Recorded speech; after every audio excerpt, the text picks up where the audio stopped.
Сайн байцгаана уу хүүхдүүд ээ. Өнөөдрийн хичээлээр бид барилгын план зураг хэрхэн зурах аргыг судалнаа. Тодорхой түвшнээр дайруулан хэвтээ хавтгаар огтлоход үүсэх төсөлтийг барилгын давхрын план гэнэ. Огтлогч хавтгайг тухайн давхрын ханы өндрийн 3/1-ээр буюу давхрын түвшнөөс 1 м өндөр тавна. Огтлогч хавтгайн чиглэлийг шаардлагатай хэсгээр өөрөөр хэлбэл цонх хаалганы үүр, шатны хонголж, такт гэх мэтийг дайруулж авах хэрэгтэй байна. Барилгын зургаас байшингийн хийцийн болон архитектурын элементийн хэлбэр хэмжээ, өрөөний зохион байгуулалт, орон зайг уншиж төсөөлдөг болно. План зураг дээр өрөөний хуваарлалт, хэвтээ чиглэлийн бүх хэмжээ, өөрөөр хэлбэл ханы зузаан, ханы тэнхлэг хоорондын хэмжээ, хаалга цонхны байрлалын хэмжээ, өрөөнд дотор байгаа тавилга, тоног төхөөрөмж зэргийг харуулдаг. Хөндлөн төсөлтөнд орсон хан, хамар хан, хаалга, цонхны хүрээг зураасаар зурах бөгөөд төсөлтийн зурааслал тэмдэглэхгүй.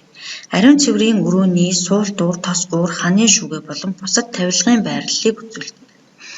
Барилгын зурагт 1968 оны 2302 дугаартай ГОСТ буюу Оросын Улбаны улсын стандартаар тогтоосон зураасуудыг хэрэглэнэ. Зургийн зураасны үргэнийг масштаб болон объектын онцлогоос хамаарч сонгоно.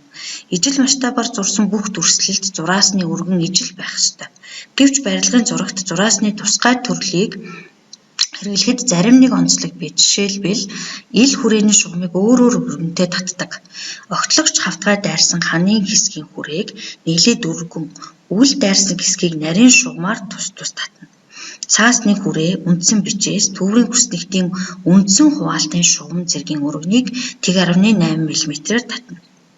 Барилгын зурагт хэмжээг ихэвчлэн битүү хэлхээ байдлаар тавьдаг. Харин хэмжээний сумны оронд хэмжээний шугамд 45 градусаар налсан 3 мм-ийн урттай шулуун хэрчим ашиглана. Хэмжээний шугамыг хязгаарынхаас нь 1-3 мм илүү гаргаж татна.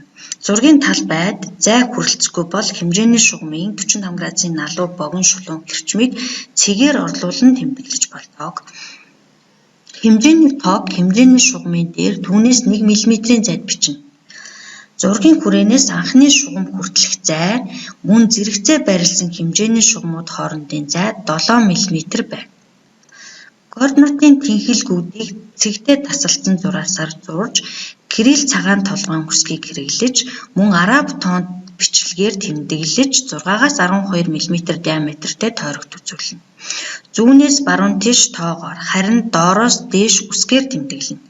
Цифрээр гол нүүрэн талын тэнхэлгүүдийг тэмдэглэнэ. Координатын тэнхэлгийн тэмдэглэгээний цифрийн хэмжээ нь зурагт хэрэглэсэн хэмжээ тамхисан цифрээсээ 1-2 дахин том байх ёстой. Барилгын зураг нь үндсэндээ барилгын элемент хэсгүүдийн томьёосон дүрслэлээс бүтнэ. План зураг дээр цонхыг хэрхэн тэмдэглэх томьёосон тэмдэглэгээ байна. Хаалгыг план зурган дээр хэрхэн тэмдэглэх томьёосон тэмдэглэгээ нь байна. Хаалга нь 1 ба 2 далавчтай, эвхэгддэг, гуулстай, гэрэгдэг болон өргөж онгоогддог гэх мэт олон янз байдаг. Давхрын план зураг зурах дараалал байна.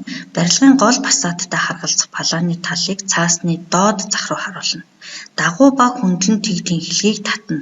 Эдгээрийг зөвхөн даацынхаа нь багны дагуу цэгтээ тасалдсан шугамаар татна. Дагуу ба хөндлөн гадна ба доторх даацынхаа нь багныг 1.3-аас 1.4 мм өргөнтэй шугамаар татна. Дараа нь хаалга цонхны байрлалаа зурна. Хамар ханыг нарийн шугамаар зурна. Хаалга цонхны үүрийг гаргаж даацын ба хамар ханы хүрээг харгалзах өргөнтэй шугамаар тодруулна. Эцэст нь хаалганы онгоох чиглэлийг зааж өгөх ёстой байна. Сантехникийн болон бусад тоноглол мөн тавилгын томьёосон тэмдэглэгийг зурж хэмжээг тавина. Барилгын хэмжээсийн нэгжийг миллиметрээр илэрхийлнэ. Жишээ нь 3 м 50 см хэмжээг 3500 гэж бичих бөгөөд миллиметр гэсэн тэмдэглэгийг хийхгүй. Даалгавар нь